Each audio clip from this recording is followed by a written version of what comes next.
नमस्कार। आज हम दो बहुत ही दिलचस्प और अहम मुद्दों पर थोड़ी गहराई से बात करने वाले हैं। जी बिल्कुल। ये मुद्दे हमारे स्रोतों से सामने आए हैं, मतलब भू राजनीति, ऊर्जा और अंतर्राष्ट्रीय संबंधों पर जो लेख और विश्लेषण है उनसे। पहला मुद्दा है अरुणाचल प्रदेश में पानी से बिजली बनाने की एक बहुत बड़ी योजना। हाँ, हाइड्रो पावर की। और दूसरा है पुतिन और ट्रंप के बीच अलास्का में जो बैठक हुई, उसके आसपास की जो अंतर्राष्ट्रीय गतिविधियां हैं।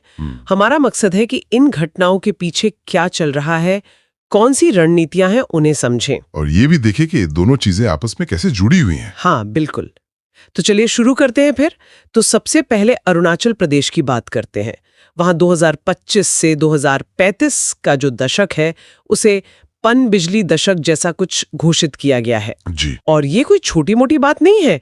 इसमें 2 लाख करोड़ रुपए, मतलब करीब $24 बिलियन का निवेश है। बहुत बड़ी रकम है। और लक्ष्य है करीब 46,000 ग्रीन एनर्जी नौकरियां पैदा करना। हाँ, और ये जो घोषणा है ना, ये ऐसे ही नहीं हुई। ये असल में चीन जो कर रहा है उसकी प्रतिक्रिया है। अच्छा, चीन क्या कर रहा है? चीन, देखिए, तिब्बत में मेडॉक काउंटी है जो हमारी सीमा से मुश्किल से 30 किलोमीटर दूर है। वहां वो दुनिया का सबसे बड़ा हाइड्रो इलेक्ट्रिक डैम बना रहा है, यारलोंग संगपो नदी पर। ये वही ब्रह्मपुत्र नदी है। हाँ, जिसे हम भारत में ब्रह्मपुत्र कहते हैं। और ये बांध कितना बड़ा है, अंदाजा लगाइए, 60,000 मेगावाट।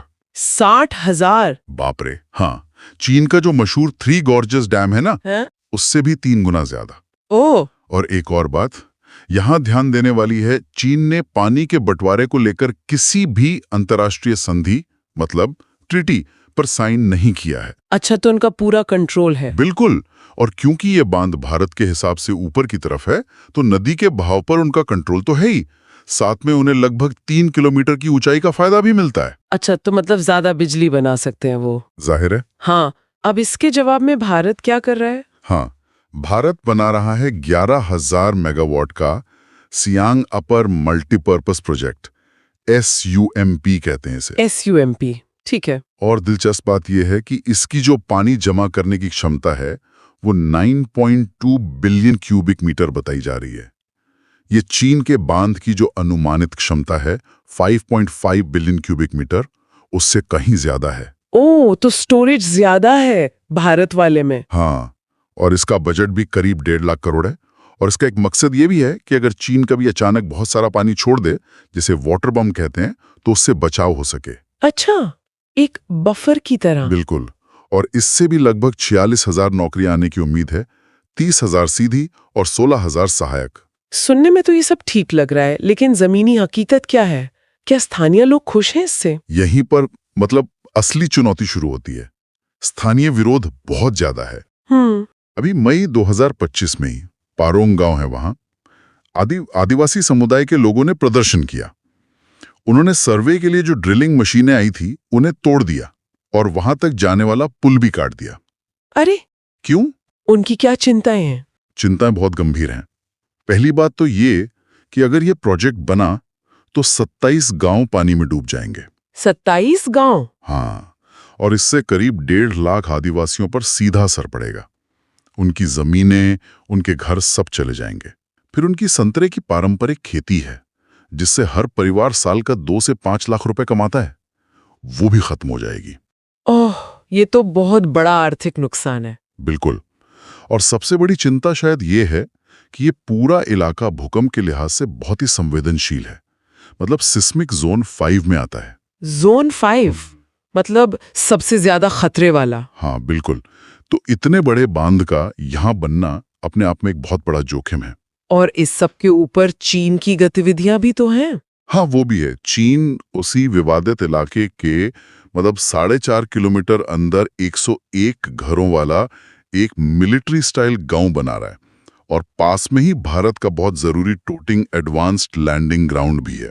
तो ये तो सच में एक बांध बनाम बांध वाली स्थिति बन गई है। और इसमें स्थानीय चिंताएं, सुरक्षा, सब कुछ उलझा हुआ है। बिल्कुल।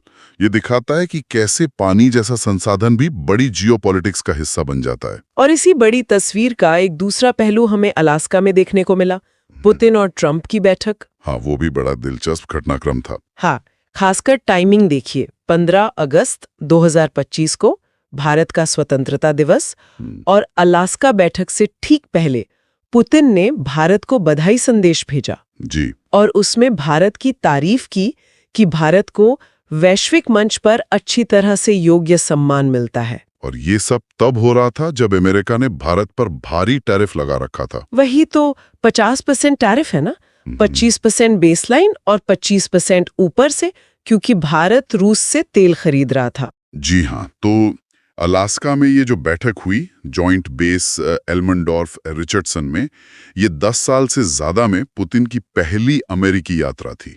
अच्छा, इतने सालों बाद? हाँ, और ये मीटिंग सिर्फ यूक्रेन के बारे में नहीं थी, बातें तो कई हुई।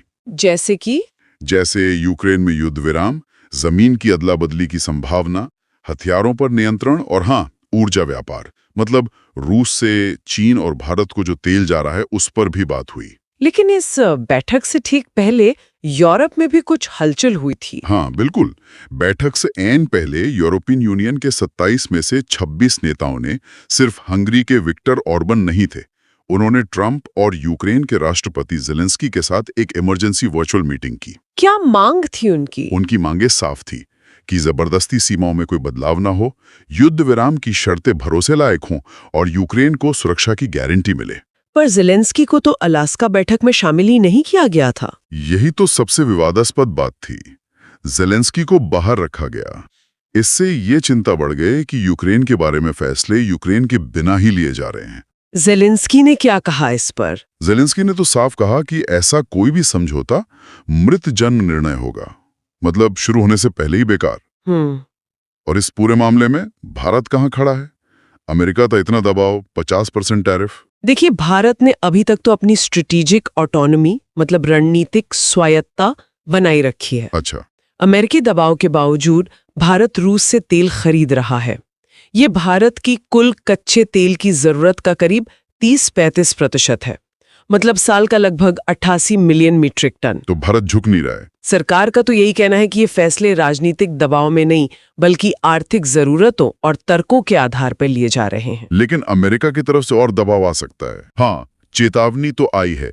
अमेरिकी ट्रेजरी सचिव स्कॉट बेसेंट ने कहा है कि अगर ट्रंप पुतिन बातचीत फेल होती है तो भारत पर सेकेंडरी टैरिफ बढ़ सकते हैं। सेकेंडरी टैरिफ, इसका क्या मतलब हुआ? इसका मतलब ये हुआ कि अमेरिका सिर्फ भारत पर ही नहीं बल्कि उन देशों पर भी पाबंदी लगा सकता है जो रूस से तेल खरीदने वाले भारत जैसे देशों के साथ व्यापार करते हैं। मतलब दबाव और बढ़ सकता है। तो अगर हम इन सारी बातों को जोड़कर देखें, अरुणाचल में पानी पर वो होड़, अलास्का में बड़ी ताकतों की बातचीत, भारत पर दबाव, ये सब चीजें एक दूसरे से बहुत गहराई से जुड़ी हुई लगती हैं। बिल्कुल। क्षेत्रीय मुद्दे और वैश्विक कूटनीति, ये सब एक ही बड़ी कहानी के हिस्से हैं। तो ये हमें सोचने पर मजबूर करता है ना? हाँ, ये एक बहुत बड़ा सवाल खड़ा करता है कि भविष्य में देश कैसे संतुलन साधेंगे, अपने विकास के लक्ष्य, अपने पड़ोसियों के साथ स्थिरता और अपने अंतर्राष्ट्रीय गठबंधन, इन सब के बीच, खासकर तब जब पानी जैसे बुनियादी संसाधन दांव पर लगे हों और कई बार जैसा हमने देखा, मुख्य किरदारों को ही बातचीत से बाहर रखा जा सकता है। ये वाकई में सोचने वाली बात